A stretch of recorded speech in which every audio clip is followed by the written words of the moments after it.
Viewers, আপনাদের সামনে আরও নতুন একটি ভিডিও নিয়ে আসলাম। আজকে ভিডিওতে কথা বলবো যে সকল ওষুধ খেলে পুরুষের যৌন উত্তেজনা বা সেক্স কমে যায় সেই সকল ওষুধের সাথে আপনাদের পরিচয় করিয়ে দিব। আপনারা আরও জানতে পারবেন যে এই ওষুধগুলা কেন এবং কিভাবে যৌন উত্তেজনা কমিয়ে দেয় সেই বিষয়টি আজকের ভিডিওতে আমি ক্লিয়ার করার চেষ্টা করব। আমি ডিপ্লোমা ডাক্তার মোহাম্মদ তারিক ইসলাম, মেডিসিন স্পেশালিস্ট। ভিউয়ার্স, চলুন আমরা মূল ভিডিওতে কথা বলি। ভিউয়ার্স, আপনারা আমার সামনে দেখতে পাচ্ছেন যে অনেকগুলো ওষুধ রয়েছে। তো ভিউয়ার্স, আমাদের দেশে যত ধরনের ওষুধ রয়েছে তাদের মধ্যে কিছু ওষুধ হচ্ছে আমাদের পুরুষের যৌন উত্তেজনা বা সেক্স কমিয়ে রাখে। তাহলে সেই ওষুধগুলো কি?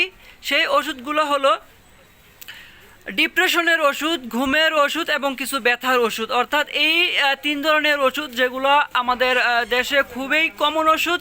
তো এই তিন ধরনের ওষুধ খেলে আমাদের পুরুষের যৌন উত্তেজনা কমে যেতে পারে।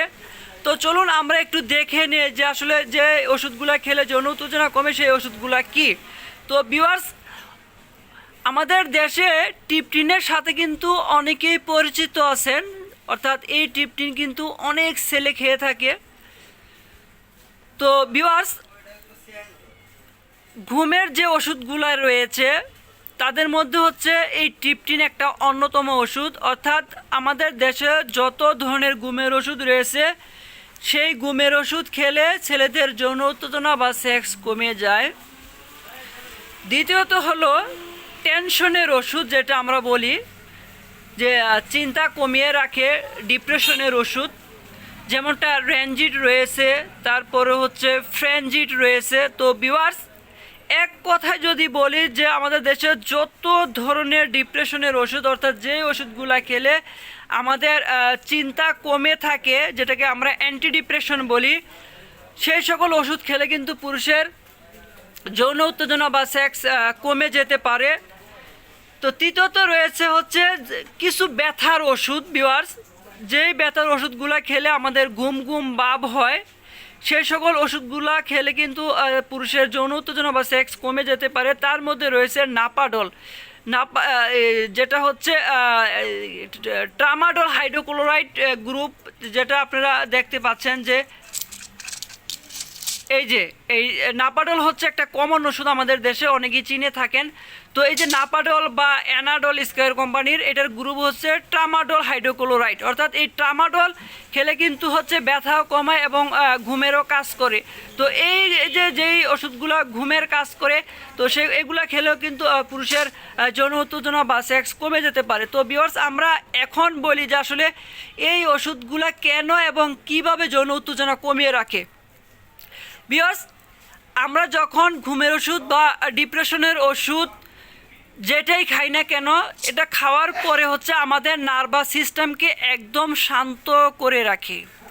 নার্ভাস সিস্টেম যখন আমাদের একদম শান্ত থাকে তখন আমাদের দেহে একটা দুর্বলতা তৈরি হয় অটোমেটিক্যালি, যেটা হচ্ছে আমরা অনুভব করি না, কিন্তু ভিতর থেকে একটা দুর্বলতা তৈরি হয়।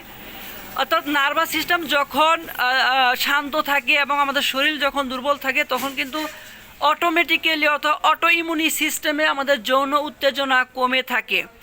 দ্বিতীয়ত যেটা হচ্ছে সেটা হচ্ছে ভিউয়ার্স, এই ওষুধগুলো খেলে কিন্তু আমাদের শরীরে রক্ত চলাচল কম হয়, বিশেষ করে আমাদের পেনিস যেটা হচ্ছে আমাদের লিঙ্গ বলি, তো সেই মেশিনে কিন্তু রক্ত চলাচল খুবই কম থাকে। অর্থাৎ আমাদের পেনিস কিন্তু খুব বেশি একটা শক্ত হয় না বা দাঁড়ায় না, যার কারণে আমাদের শরীরে যৌন উত্তেজনাও আসে না।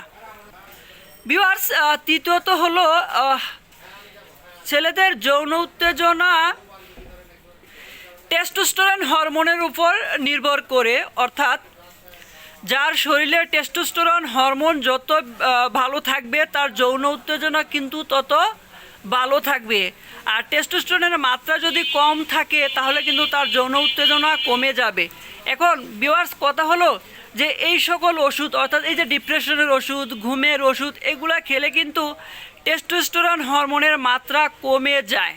তো টেস্টোস্টেরনের মাত্রা যখন কমে যায় তখন অটোমেটিক্যালি তার শরীরে যৌন উত্তেজনা বা সেক্স কমে যাবে। এটা শরীরের একটা অংশ। এখন অনেকে আমাকে প্রশ্ন করতে পারেন, যদি এই সমস্যা হয়ে থাকে তাহলে ডক্টররা কেন দেয়?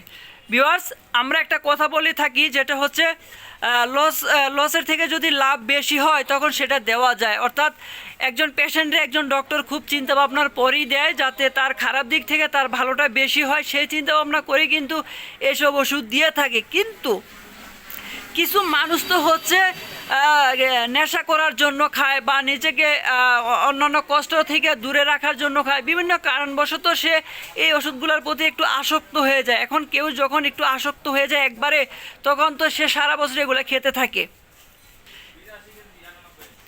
তো আমাদের ডক্টররা যখন রোগীদের এই সকল ওষুধ ব্যবহার করে থাকে, তখন কিন্তু তারা রোগীদের অবস্থা বুঝা তখন কিন্তু তারা একটা নির্দিষ্ট সময়ের জন্য দিয়ে থাকে, 7 দিন 14 দিন এরকম একটা নির্দিষ্ট সময়ের জন্য দিয়ে থাকে। তো এই 7 দিন 14 দিনে যে একটা ক্ষতি হয় পুরুষের শরীরে, সেটা সেই ওষুধটা বন্ধ করার সাথে সাথে কিন্তু ওইটুকু সমস্যা আবার ঠিক হয়ে যায়। অর্থাৎ অতটুকু সময়ের জন্য পুরুষের কোনো প্রভাব পড়ে না পুরুষের শরীরে। তো ভিউয়ার্স, কিন্তু কেউ যখন আসক্ত হয়ে যায় এইসব ওষুধের প্রতি, তখন যে একটা প্রভাব ফেলে সেটা কিন্তু চিরজীবনের জন্য শরীরে থেকে যায়, সেটা কিন্তু আর যায় না।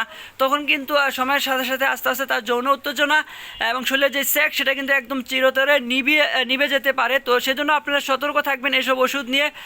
যদি দরকার হয় তাহলেই খাবেন এবং একটা নির্দিষ্ট সময়ের জন্য খাবেন। তো ভিউয়ার্স, আপনাদের যদি আরও কিছু জানার থাকে অবশ্যই আমাকে কমেন্টে জানাবেন। সবাই ভালো থাকবেন, সুস্থ থাকবেন। আসসালামু আলাইকুম।